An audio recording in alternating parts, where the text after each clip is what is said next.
Hi, everybody. Hello. How are you guys doing? Good to be here with you again. Yes, on this wonderful Saturday night. As you know, I am Cheryl. I'm Valerie. And we are the Ministry Media Mavens. We'll apologize first for jumping on just a little bit late. We got into this wonderful family conversation and it went on and we didn't want to stop. Y'all know how we just got clicking in that conversation.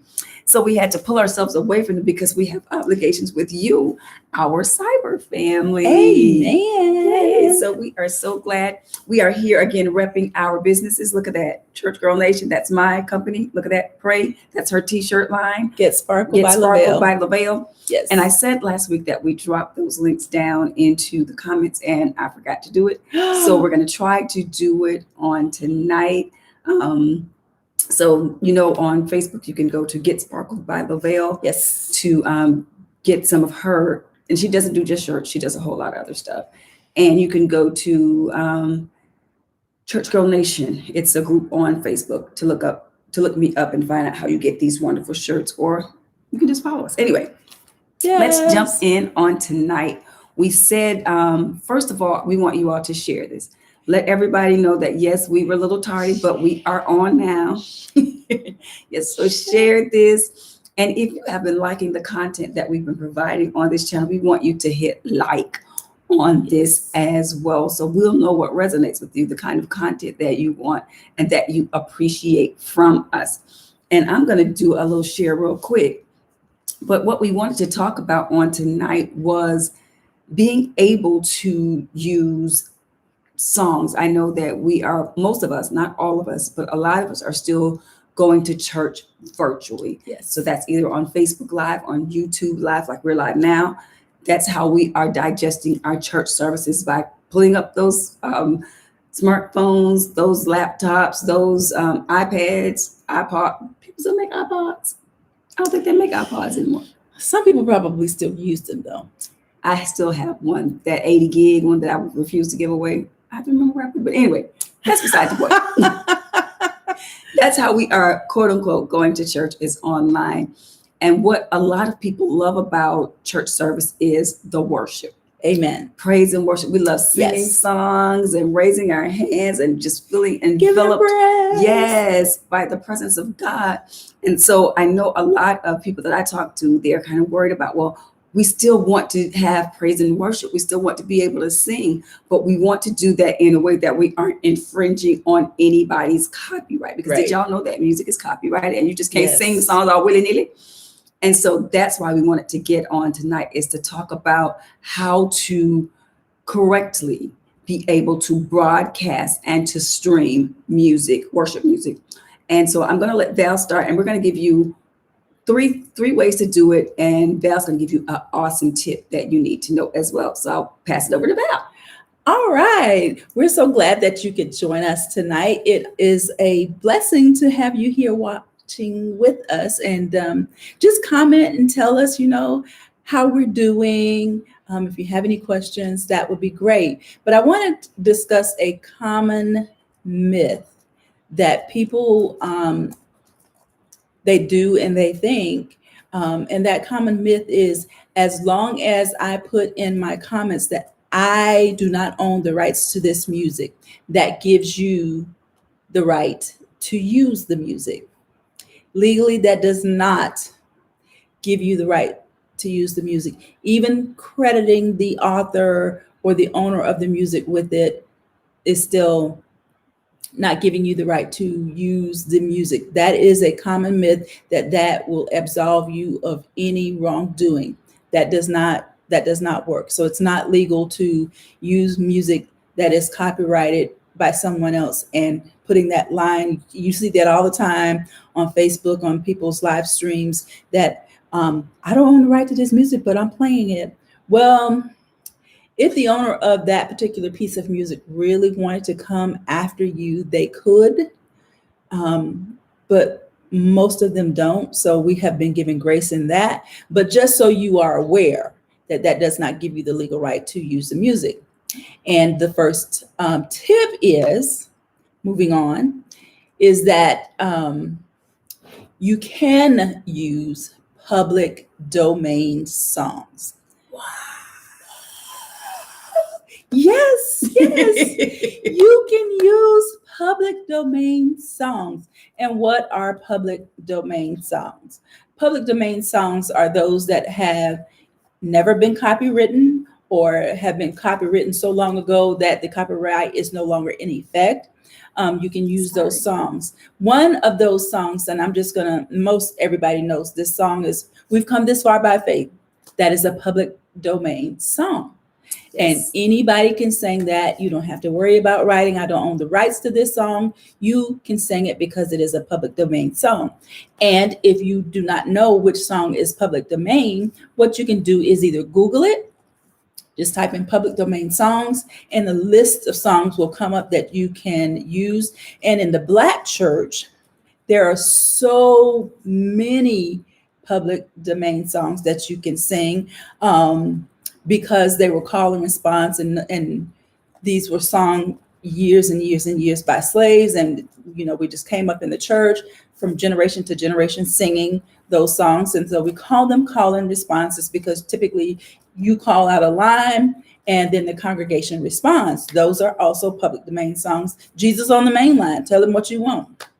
Public domain. So you can sing that particular song as well and not have to worry about copyright infringement. And yeah, so that's my tip. And then that's my myth. I love those because y'all know we are famous. And I will even say myself, I have been famous for putting that little line on Facebook. I do not own the rights to this song. They know that. But that does not necessarily give me the right to actually play that song. And like she said, if the song owner, the copyright holder of that song would ever go after all of us that are doing that, we would have to take down those videos that have that music in them. So that's not a pass. Mm-hmm. The only pass that a church has from copyright is if you sing those songs in your church and it's not broadcast anywhere. You can sing praise and worship songs that are written by other people as long as it's in the church building, not being recorded. That's the only loophole, and not even a loophole, the only allowance that churches get. And so if you stream it somewhere and it's not your music, you do not own the rights to it, then you can't do that. But let's enough of that. I'm going to go to the 2 ways that you can actually, other than public domain, you can do whatever you want to with public domain. But the other 2 ways that you can actually perform or put songs into your services is, I know we all know independent artists. Mm-hmm. One of the things that our church did when we first started live streaming over in March is we reached out to artists that we knew that had beautiful songs that we wanted to use in our broadcast, in our live streams. And we just asked them for permission to use their songs. Now, when I say independent artists, I mean artists that own all total rights to their music. And so we would reach out to, I have a cousin that has a project that she did, Ladies Phyllis Matthews. We reached out to her. We reached out to Deeper Purpose, to Devin McKnight. They have beautiful music. And so we reached out to them. One of our friends back in Dallas, Elisa Sample, we reached out to her. So we started looking for people that we knew that were independent artists that had great music, but that wasn't being heard, widespread. We said, well, can we use your music? We will give you recognition and credit on there. We can put a link so that people can know to go to purchase your music. And so everybody that we asked to do that did that for us. Pastor Beverly Crawford allowed us to use her song. And so that's what we did. We started reaching out to independent artists that had good praise songs, that had great worship songs, that had good churching songs. And so we reached out to them, and that is what we start putting in our live stream because we have permission from them. And so if YouTube would ever come to us, if Facebook would ever come to them, we would say, no, we know the artists, they've given us permission.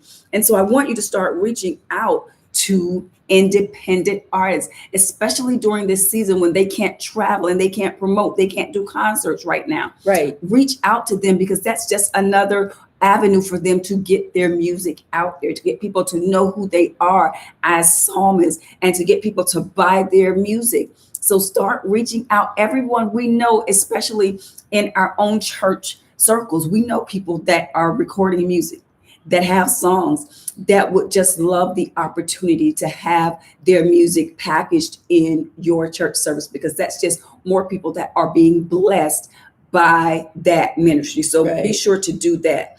And the next thing to do is CCLI. Purchase a CCLI license. And I wanted to look it up because I wanted to make sure to get the name right for CCLI. And actually, you can just go to us.ccli.com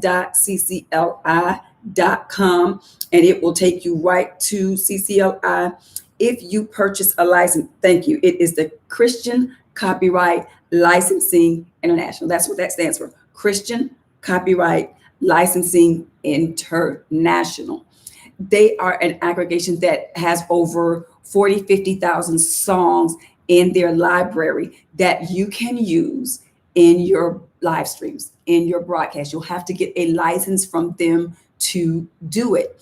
And once you purchase that license, then a lot of these mainstream current songs that we sing all the time and that we want to actually be able to use in our services, they are covered under the CCLI license. And I wanted to, and I'm going to be looking down at my iPad. So I wanted to make sure that I gave you the correct information. And so I know some of you might be thinking, CCLI license, I don't have no money. We are in a small church, which our church is a very small church as well. And so a lot of times we think, well, we can't afford to do that. But let me bring up their, okay, I'm looking in the wrong place. I want to bring up their pricing chart. And so there are two kinds of licenses that you'll need to be able to stream. You'll need just a regular copyright license. And then on top of that, you'll need a streaming license. You'll need both of them. And the way that CCLI charges for them is for the size of your congregation. So we know that most churches in the United States are under 100 members in your congregation. And for the license, the base cost is $137 a year. A year. That's great. 137. Even if you only have 10 members, they can all chip in. Right. And pay for that license. And then the streaming license now the copyright license allows you to project music in your church services. It allows you to sing songs in your church services, to record all of that. That's what the copyright license does. The streaming license, which is an add-on to that, allows you to stream on Facebook, allows you to stream on YouTube. It allows you to stream directly to your website. And so you need both of those. And that streaming license is $68 if you have under 100 members in your church. So that's just a little over $200 a year. Wow. A year. Let me get my calculator out. What is that a month? That is really manageable even for a small church. Right. So you can, all of these wonderful songs, Waymaker, Miracle Worker, so if y'all want to sing those songs, if you want to sing those songs, you can, because you purchase a license that says that you have the right to stream this song. And so that's really, really great. And even if you, let's say you're a member of an organization, or you have a business, or you have a ministry, and you just want to have what they call an event license. And let's say you're doing a conference and you just want to be able to use music for that conference, $36. Wow. $36 to be able to stream that music without worrying about copyright strikes on YouTube. I've got one before, so I know that it kind of hurt your feelings. And you get the little copyright strike, they take that video down and it's over. Or even, I remember one time I uploaded something for our church, and we got this little warning that they were going to what they call mute it. And when they mute something on Facebook or mute a song on Facebook, that means they strip the sound and they strip the music from it. So all you see is whatever you put out there. And so for like, if you got a 2-minute, 3-minute song, it just goes silent in the middle of your sermon or in the middle of your service. So make sure that you are covered. Either as Val told you, that you have a public domain song, which means you can broadcast that anywhere, or either you're using music from independent artists.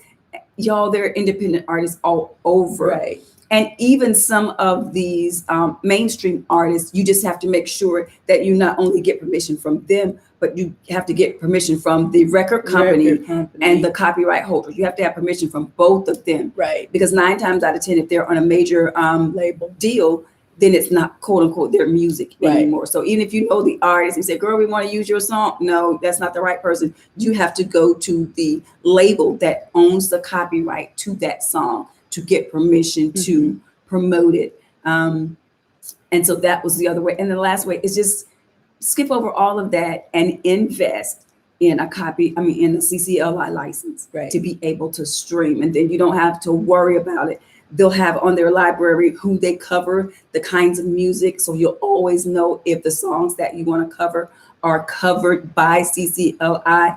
And I want to make sure, I want to look and see how many songs are in their library. So I'm not fudging numbers. Yeah, let's see if I can find it real quick. Oh man, I don't see it really quick. They service over 250,000 churches and institutions. So, okay. That's the churches. Yeah, that's the churches and schools. Okay. I'm going to look for the actual number that's in the library of their, but I know it's upwards of 30,000 songs that are in that library. So make sure that you check them out. Yes, Leslie, thank you so much for that. She says this is great advice.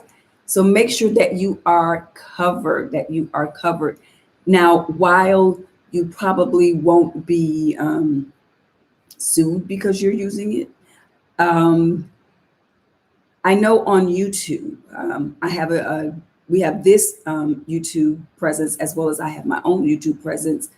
Is if they give you 3 strikes within a 3-month period, they will take your YouTube page down and you will not be able to start another one. Wow, that's pretty rough. That's rough. Y'all hear that? That's tough. So if you're using somebody's music and the artist, and this is what you need to know about YouTube. Facebook is not as bad. I'm gonna put this down so I can look at y'all and tell y'all this. This is what you need to know about YouTube and their algorithm and the bots that are in YouTube.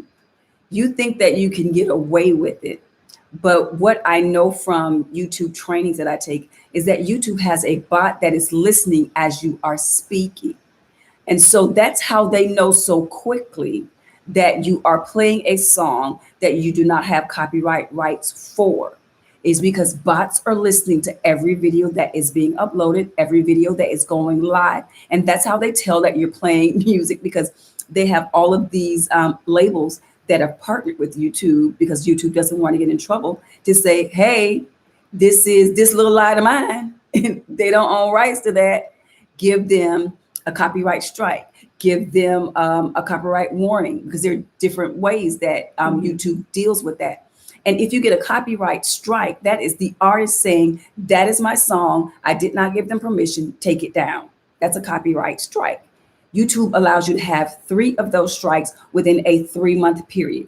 If you get 3 of those strikes within a 3-month period, YouTube has the right to disable your channel. And not let you come back. Now, not saying that they will, but they have the right to do that. And so I am just the messenger. And I don't want that to happen to you, because I know you're trying to get the message, the good message out, and you're trying to inspire your congregation. You're trying to inspire your members and the world at large.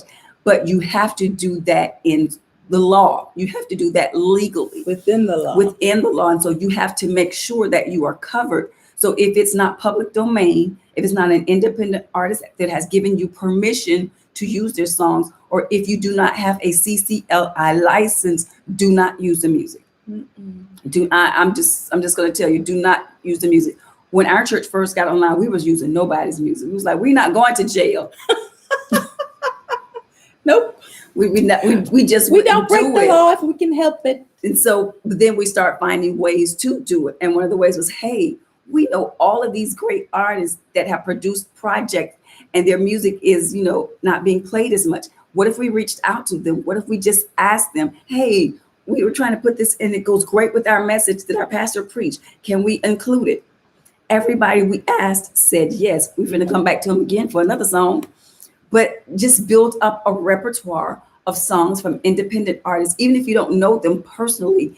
Inbox them, DM them, PM them, and just ask them. Say, hey, we have a small church, and we're trying to build up a library of songs that we can use to minister, to our congregation. We'd love to use your music. And if so, we would always give you credit for it, tell them where they can go purchase it. So this can also be an extra stream of income and revenue for people that may not know you, may not know your music. So make sure that you reach out to those avenues. And then you and your members, y'all chip in $12 each and y'all save up for the CCLI license. And then you can just broadcast and be okay. And if Facebook or YouTube would say, hey, we think this is not your music, you can just whip out your CCLI license number. And I actually see some churches that when they broadcast, they will put their CCLI license number on there when they are broadcasting, which says to YouTube, which says to Facebook, don't come at you, girl. We paid for this. We have the rights, which is the legal and the right way to do it. Right. Because artists spend time, energy, and effort making music for Right. us. The least that we can do is make sure that they get paid for it. Nobody wants to go to work and not get paid, do we? We want to get paid for that. Right. And this is what they do. And so we're sowing into their ministries. We're sowing into what they do for the kingdom. We are so grateful that God has blessed them to make music that moves us, that encourages us, that lifts us, that takes us into worship, that takes us into the throne room of God. And so we want to make sure that we're always being a blessing to them. Anything else you wanted to add? No, I think we did a good job. I think you did a good job too. Yeah, you did too. Well, thank you. Did y'all think we did a good job? If so, hit that like button again. And as y'all see, this is number 3. Live. 3 live streams that we have done. We're having fun doing the live stream. We'll probably do one more next week and then we might be back to recording. But we've enjoyed Yes, it. And we live. hope that you've enjoyed it too. And let us know in the comments, do you prefer the live? And maybe we'll do more. Maybe we'll kind of do a mix of them, some live and some recorded. Right. But we enjoy serving you, and we hope that it's being a blessing to you. And so remember always to like, subscribe, and comment, and click that bell so you'll know when we drop a new video. We hope you all have a wonderful and blessed rest of your weekend. And if you don't have anywhere to worship on tomorrow, you can join us at New Beginnings Church of God by Faith. Amen. Goodbye. Good night. Good night. Goodbye. So See you long. later. Au revoir. Oh, Father. Okay, I guess we're going to have